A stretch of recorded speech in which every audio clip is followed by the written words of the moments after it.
I want to talk to you about fear. Fear of not being prepared for changing weather, in this case, on high mountains. In 1990, my older brother, Dirk Anderson, and myself, Seth Anderson, climbed a 14,000-foot mountain above Ouray, Colorado. It's called Mount Sneffels. It sounds like a nose problem, but many people that climb 14ers know it to be the prettiest mountain in the state of Colorado. It was a September morning, and it was frosty everywhere. It was way colder than we expected, and we put on every shred of our clothing that we had in the morning, and as we hiked up, the sun poked out, and we warmed up, and we stopped and put our clothing into our backpack, and we climbed up, and the mountain got steeper and we got warmer. And by the time we got on the summit, we had shorts and a t-shirt on, just in time for a blizzard to roll over from the north side of the mountain that we could not see. We ducked behind the summit. We got our outer layers out of our backpack, trying to hold on to them, keep them from blowing away from us in the wind. We put them on, and within a half hour, the storm cleared, and we looked around, and the glistening snow across the mountains moved us. My brother turned to me and said, "Seth, let's climb all these 14ers together. There's 58 of them." And he also said, "I have an idea." We kept climbing those mountains, a lot of them in the winter. And in January of 1997, we skied up and set up a camp on the side of Princeton, above Buena Vista.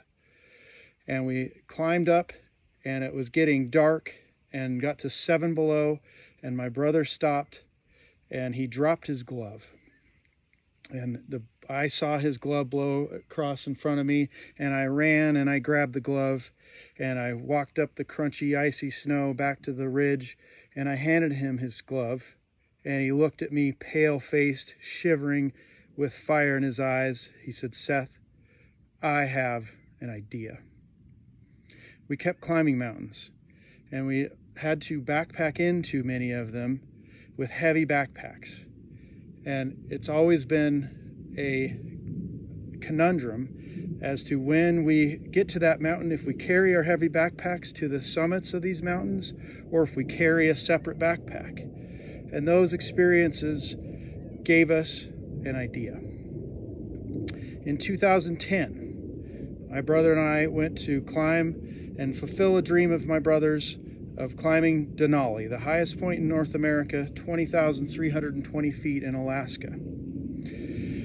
That June 15th, we summited, but at that time, we faced 40 below temperatures, and then during the day, it would warm up and the sun would cook off the glaciers and warm up to 80 degrees, and it felt hotter.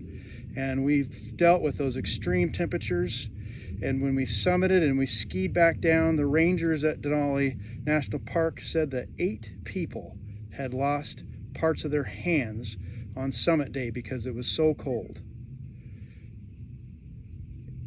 Fast forward to 2010, St. Patrick's Day, March 17. I had skied many of those 14ers and other mountains in Colorado, and my friend and I, Ann Driggers, decided to climb the nearest mountain to us, the Grand Mesa, and ski down the Thunderbird. And we climbed up at 4 in the morning, got to near the top of the mesa and skied down. And just before entering the Snake, the skinny chute below, I got into an avalanche. I was shoved over 3 cliffs in 450 feet.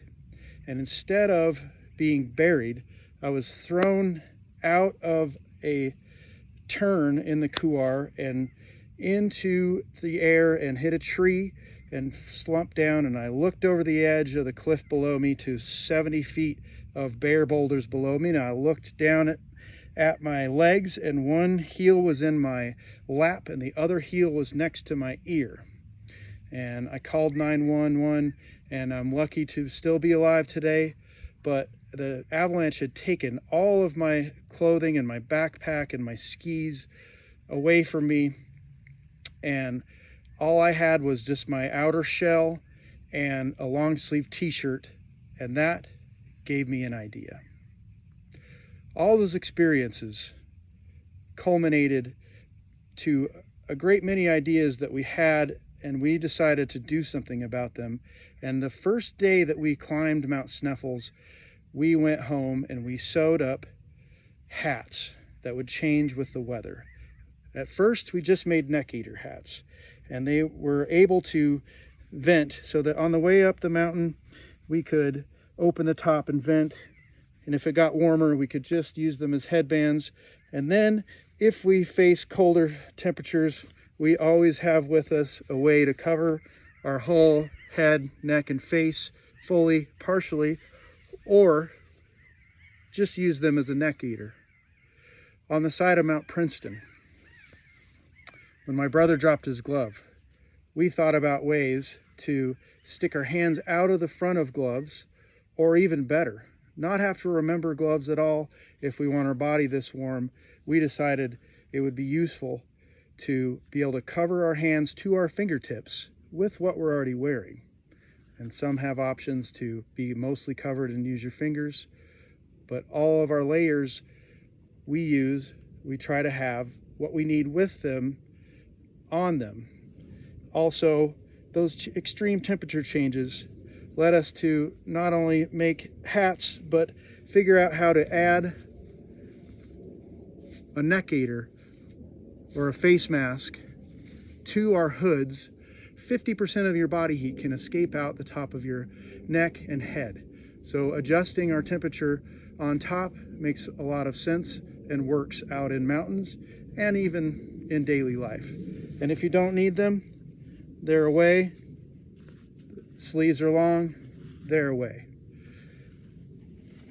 During those climbs, when we had to backpack in longer distances, we thought, well, what we really needed when we needed to go to the summit is instead of having a separate backpack, we could have large pockets that can carry extra gear if we're wearing them. But then also we would make those large pockets have straps built into them so that if the weather is warm at the time while we're climbing, but we want to have our layers there with us should we need them on the summit or the way down from the mountain, we decided to try to make clothing that packs itself away and has what we need and what you might need with you built in and wearable. So you don't have to tie it around your waist or have a separate backpack to carry it in. You have what you need with you. And we've even modified shirts and not just jackets that can cover more of you for not just cold, but also for sun.